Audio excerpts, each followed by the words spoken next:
is much more cheaper when it comes to LLM-based processing, right?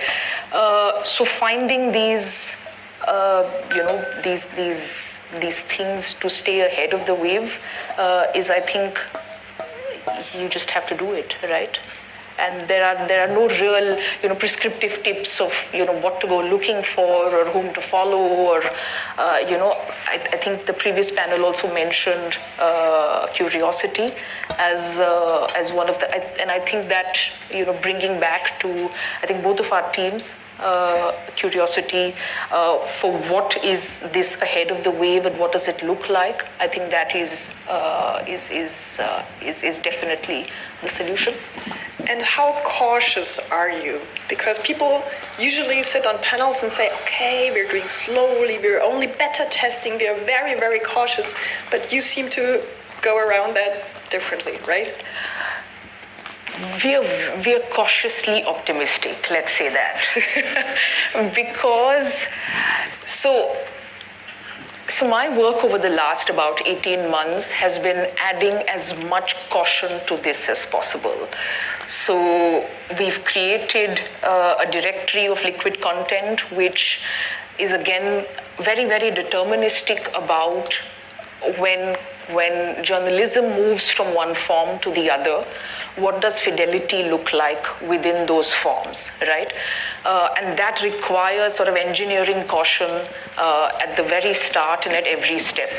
The other bit of my work is looking at how journalistic data can be structured as well as retroactively structured so that you're able to capture the journalistic nuances that we as journalists add very intuitively. Now, things like, words like likely, allegedly, reportedly, these get stripped away when content moves from one form to the other. And this is sort of tried and tested and is documented quite heavily right now.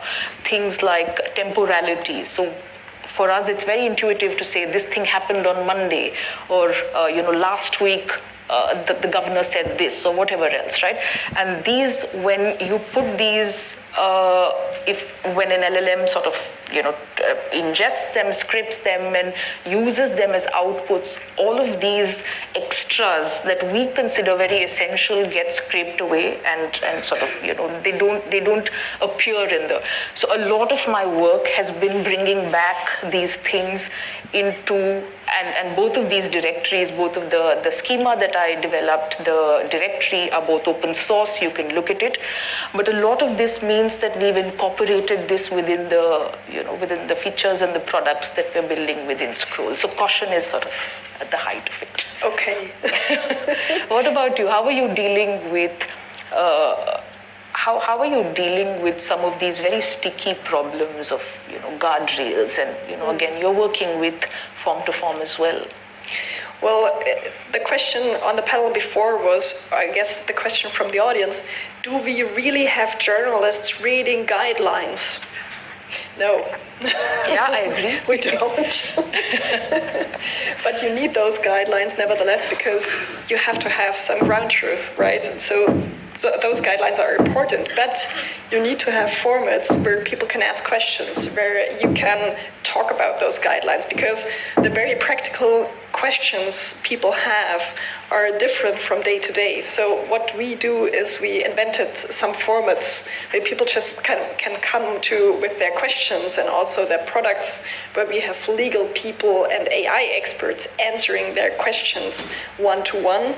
And we are also putting all the guidelines into one of our internal LLMs, so people can also use a chatbot to ask questions. But I guess that's not enough. You still need people you can just talk to.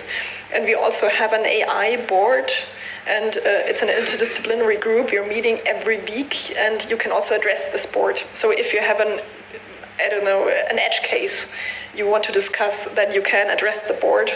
And you can also come to one of those workshops that happen every few weeks. and you can talk to a community of practice. And like that, we slowly try to raise the AI literacy within the newsroom. I guess that's the best thing you can do. And the guidelines, no one will read it. Yeah, should we open it up? Does anyone have questions? Hey. Hi, sorry. I head innovation and new initiatives at an Indian fact checker. Sanuta knows me. My name is Venkatesh. My question is, what failures have you had? Because we're talking about newsroom as a lab. So what failures have you had, and have those failures taught you anything? All the time, I would say. Like, we're failing forward. Well, as we're a big organization, you never reach everyone, and you will have everyday people calling you and say, okay, what rubbish did you decide here and there, because it doesn't fit to my day-to-day life, it doesn't fit to newsroom life. And these are the most useful conversations we have, because it makes us adapt the strategy and also the guidelines no one reads to the newsroom day-to-day life. And the thing is, everyone says that people should just take some time to learn within newsrooms. But the truth is, people are really busy in a newsroom. So they're doing already their best. They are really trying to learn. But if you have 10 hours to work, then you have family life. When exactly should you do that? So the answer is, the newsrooms should pay for the people to really sit down and learn. And this is so simple. It's about money. It's about resources. It's about giving people freedom to learn. And this is what they tell us, that they really are eager to learn, but they don't have the time to learn. And then they don't have the time to implement it within their workflows, because AI is nice, but usually the workflows are broken. And you have to look at the workflows first. And what my dream would be is to have an internal task force for each department, like for the administration, for the newsrooms, for the strategy departments, that are looking at the workflows and really inventing new workflows. And then we can talk about AI, because AI is just at the top. It's just nothing.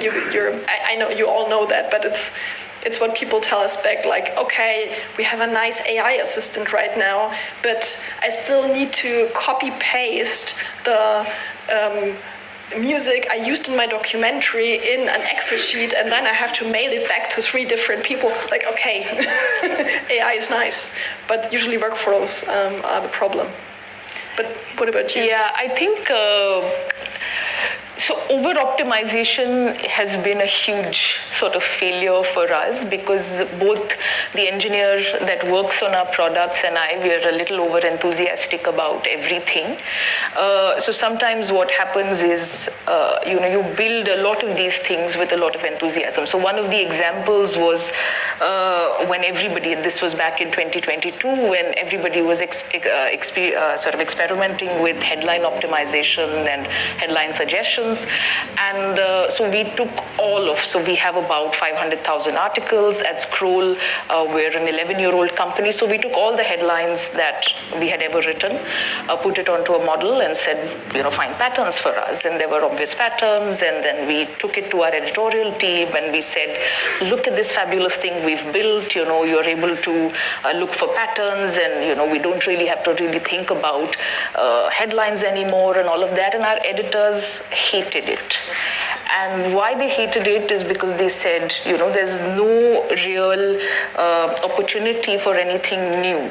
Now, the patterns did show us that, we of course start, our headlines always have a question. We start with a why or a how, but still leaving that room for, a little bit of newness is something they wanted, and they didn't want to be prompted with these headlines, which then completely eliminates that. So that was one over-optimization. The other really interesting thing we did when we were building our text-to-video tool was we spent, I think, 3 months on, and again, the technology was fairly new at the time, but we've spent about 3 months on getting the wave to lip right, because the body was static, but just the mouth would move, right? And our engineers sort of really put all their heart and soul into how do you get the mouth to move properly according to the word, and especially when you talk about Indian languages, these are, they get elevated, these problems. And then, we put it out, we did all that, we over-optimized, we put it out in front of our viewers on Instagram, and they hated it. They said, what is this rubbish? Like, why is Scroll doing something like this? And why do we, why do you need a, AI avatar to, tell us the news? Just do it like you always have. So I think over-optimization is a huge failure, I would say, and I'm not, cautiously optimistic is what I would suggest that one is. We have to be quicker because we have 1 minute left and so many questions. Hello. I love the way you're using tools, by the way. Some of the engineers in my team are contributing to us. The question I have is, what is your ask to the LLM providers, for example? If there's one thing they could do better and differently to make your lives easier, at the moment you're putting band-aids on the problem space to have, right? So what is the ask? The one thing you'd ask for them to solve? That's very easy. Keeping their older models alive, because it makes so much work to change the models. Yeah, just talk to us. Have a real open discussion, and not just with your small partnership teams, but really, because we're a huge sort of part of the knowledge ecosystem, right? I say this a lot, that we are the one source which is sort of verified information that is grounded in people, places, and events, right? You're providing that as a service to the information ecosystem, and we need to be having a deeper conversation. Okay, I guess we have to break, but I guess there's a lot of coffees we can have today. Thanks very much. Thank you. Thank you, Lily. Thank you, Sabina. Thank you all for your fascinating questions as well. There's coffee outside. 15 minutes is the break, but everything else happens back in this room, so no simultaneous sessions after this, especially for those of you who are interested in how small newsrooms are working. The next session is going to be of interest to all of you, so see you soon in 15 minutes.